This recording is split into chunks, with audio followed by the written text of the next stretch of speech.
Hello everyone. Today we will have a very interesting discussion. The topic under discussion is our freedom movement. The Indian independence movement against the British rule, which slowly grew from a localized movement to an all-India movement. It evolved over a span of time and involved all sections of society. Some efforts at independence were non-violent, whereas others were violent. The movement, which started with the revolt of 1857, grew into a well-organized and concentrated effort with the formation of the Indian National Congress in 1885. From this period onwards, we see that freedom struggle go through the moderate phase, which starts in 1885 to 1905, and the extremist phase, which started in 1905 and ended in 1915. In this section, we will be looking at the period from 1915 to 1947. We will study the freedom movement under the leadership of Mahatma Gandhi and how he, along with other eminent leaders, was able to gain independence for India.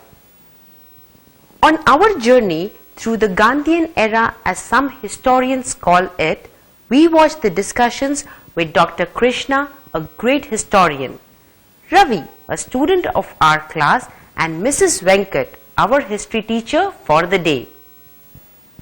We are honored to have with us today Dr. Krishna.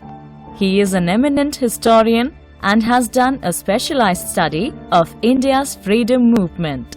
He will speak to us about the developments in the freedom movement and the leadership of Gandhiji. A very warm welcome to you, sir. Thank you very much. I am happy to share my insight about the freedom movement with all of you. I have done an in-depth study about Indian history with special emphasis on our freedom struggle. Through a few initial questions, let me bring you all up to date till we come to today's discussion of Gandhiji's leadership. Ravi, can you tell me who was the ruler of Britain during the revolt of 1857? It was Queen Victoria who was ruling Britain at that time. Yes, that's right.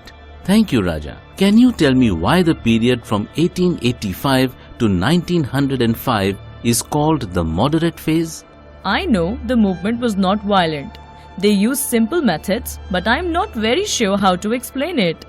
The freedom movement from 1885 to 1905 is called the moderate phase because the leaders of the Indian National Congress like Sudarnath Banerjee, Dadabhai Naoroji, etc. believed in fair play and sense of justice of the British, and they made moderate demands. They used constitutional methods like petition, representation, etc. to get concessions from the British. That is a very clear explanation. Thank you, Mrs. Venkat. Tell me, Ravi, what happened in the year 1905 to make the Indians very angry and unhappy? Lord Curzon partitioned Bengal into East Bengal and West Bengal so that the divide and rule policy could be applied and the freedom movement would become weak. It also brought the leadership of the INC into the hands of the extremists. That's right, Ravi. Please name the trio of leaders of the extremist phase. Oh yes, they were Lal, Bal and Pal. That is Lala Lajpat Rai, Bal Gangadhar Tilak, Bipin Chandra Pal. I am sure all of you have heard the famous statement made by Bal Gangadhar Tilak. He declared, "Swaraj is my birthright and I shall have it." Excellent. We now come to the end of the extremist phase and enter the most important phase, that is the Gandhian phase.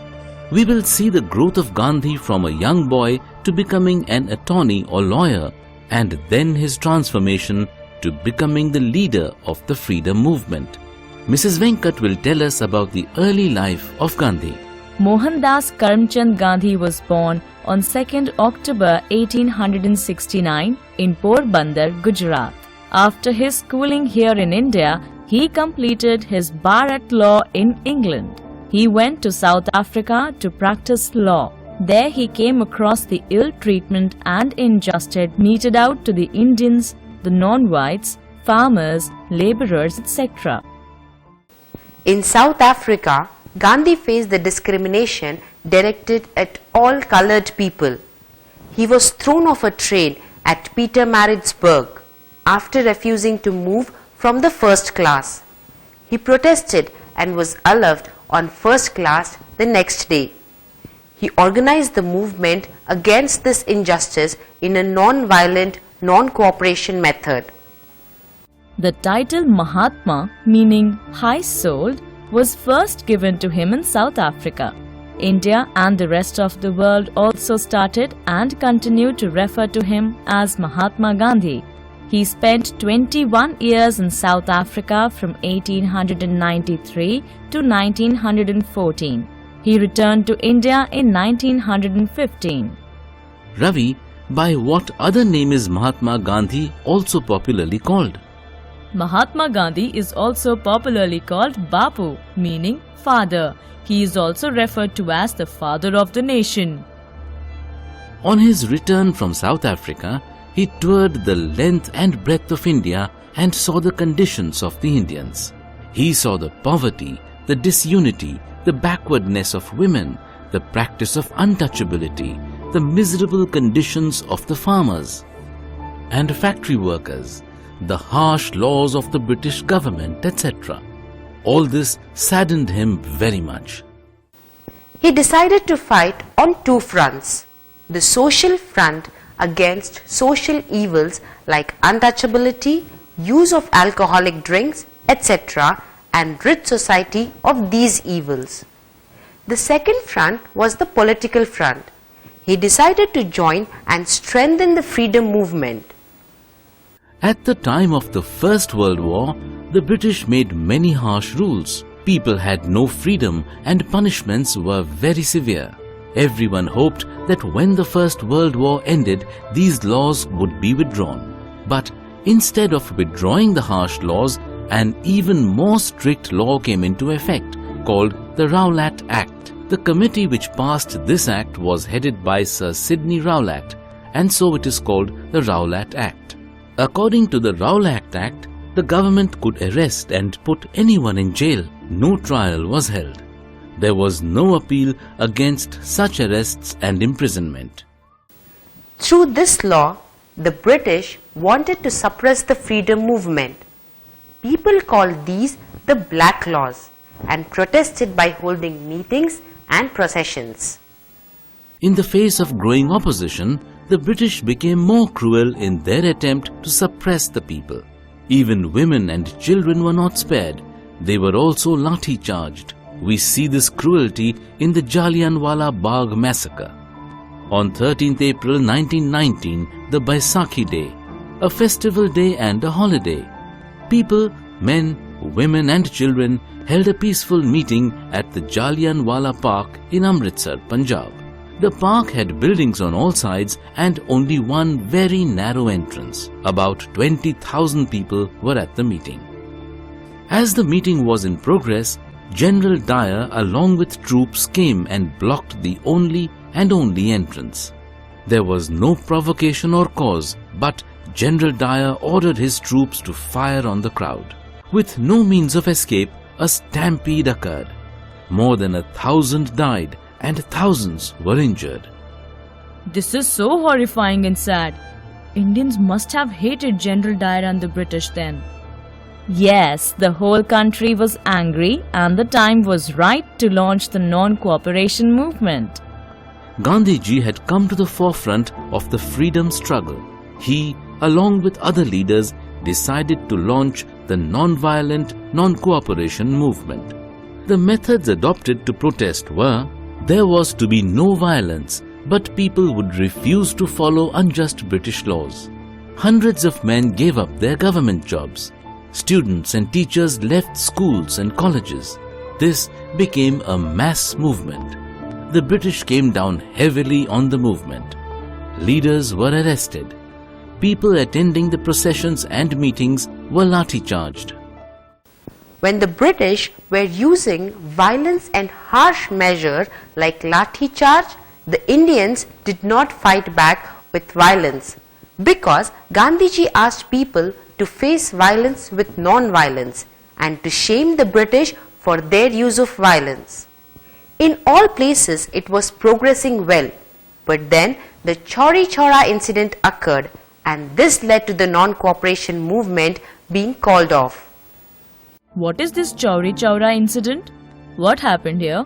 At a place called Chauri Chaura in Uttar Pradesh, the people were taking out a procession to protest British atrocities. The police opened fire on the procession. This angered the people and they turned violent. They burnt the police station and killed 22 policemen. They targeted the police station as it was a symbol of British rule.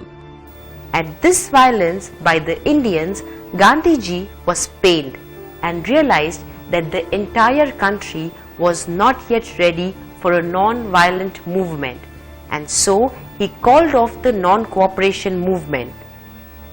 That's sad. The freedom struggle was just gaining momentum. People must not have been very happy when the non-cooperation movement was called off, isn't it? Yes, Gandhiji called off the political movement and instead concentrated on the social front, trying to remove the social evils of Indian society and at the same time preparing the people for a non-violent struggle. But many of the leaders and also many people were disappointed by this decision of Gandhiji and they continued the struggle. Many leaders like Dr. Rajendra Prasad, Sardar Vallabhbhai Patel, Maulana Abdul Kalam Azad, Motilal Nehru, Jawaharlal Nehru, etc. had become very active during the non-cooperation movement and they continued the struggle. The freedom fighters brought a lot of pressure on the British and so the British decided to make some changes in the laws. They appointed a commission under the chairmanship of Sir Simon. It was called the Simon Commission. It was to study the conditions in India and to make a report with recommendations for change. There was no Indian on this commission.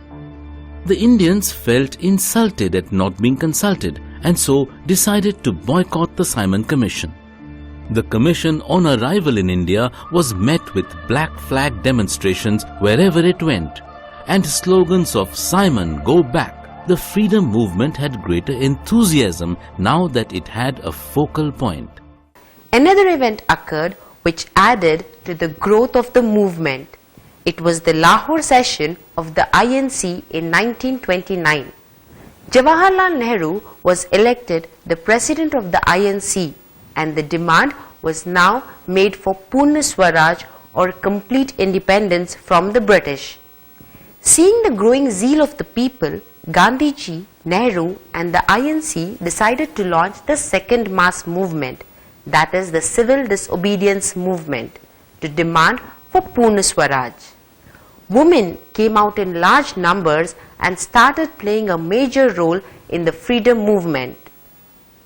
The INC decided to launch the civil disobedience movement. They decided to break the laws but in a non-violent manner. The methods they adopted were 1. Protests, processions and meetings were held all over the country. 2. People stopped paying taxes. 3. Foreign goods were boycotted and bonfires were made of these foreign goods. 4. They decided to break the unjust salt laws. What were these salt laws?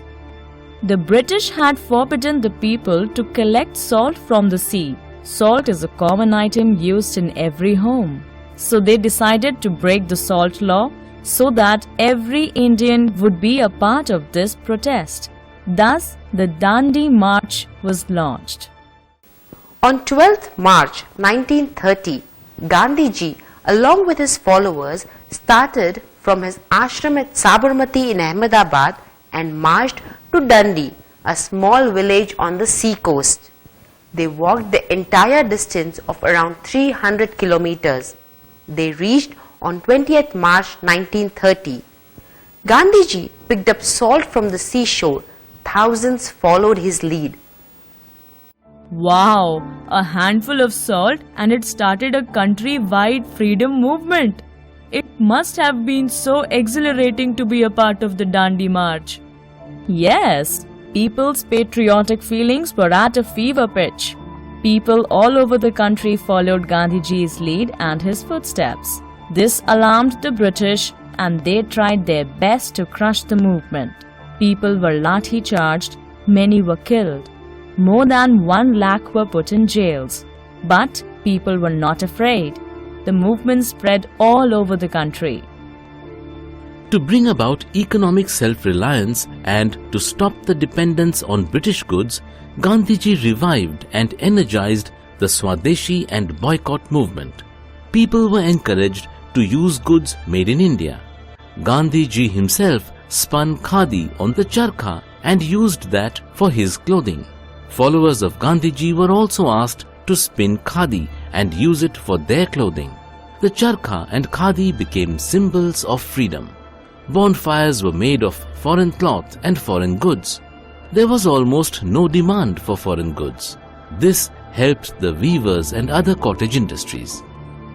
I have seen the charkha. My grandmother had a charkha and she used to spin yarn on it.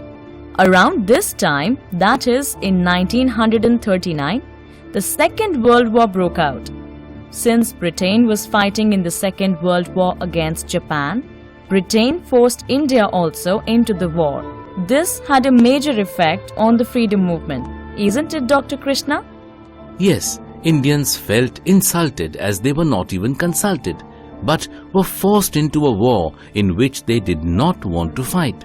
Gandhiji decided to launch the Quit India movement. People were asked to give their all to gain freedom for the country. The slogan which was popularized was, "Do or die for the freedom of the country." In an effort to crush the movement, Gandhiji and other leaders were put behind bars. Was the freedom movement at the time, that is the Quit India movement, also a non-violent movement? Yes, the Quit India movement was a non-violent movement. But some freedom fighters felt non-violence would not get them independence. So they moved away from Gandhiji and fought for freedom in their own way.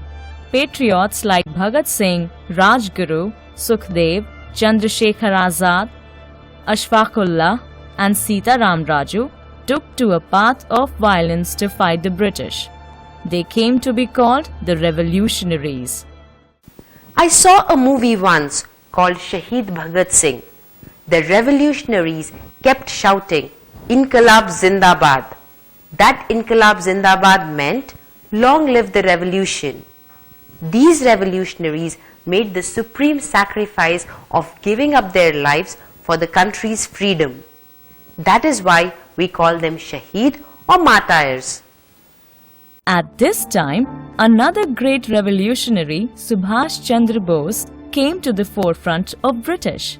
From there he went to Malaysia in 1943. He organized an army called the Azad Hind Fauj or the Indian National Army.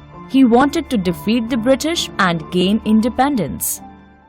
Subhash Chandra Bose was given the title of Netaji by his followers. A few of his very popular slogans were Jai Hind, Dilli Chalo, Tum Khoon Do Main Azadi Dunga, etc. The INC, the revolutionaries, the INA, all these were against the British. This must have made it very difficult for the British to remain in India. The Second World War ended in 1945. The British realized that they could not continue to rule over India. So they decided to leave the country in 1947. Using their old policy of divide and rule, before leaving India, they divided India into two countries, India and Pakistan. India got independence at the midnight hour of 15th August 1947. Pandit Jawaharlal Nehru became the first Prime Minister of Free India. Pandit Nehru, in his very famous Tryst with Destiny speech, said, "Long years ago we made a tryst with destiny, and now the time comes when we shall redeem our pledge, not wholly or in full measure, but very substantially. At the stroke of the midnight hour, when the world sleeps, India will awake to life and freedom." India celebrates her Independence Day on 15th August and Pakistan celebrates her Independence Day on 14th August. With this, we come to the end of our saga of Indian independence. I hope all of you would have enjoyed this session. Thank you very much for providing me this opportunity to share my thoughts, feelings and love for our country, India.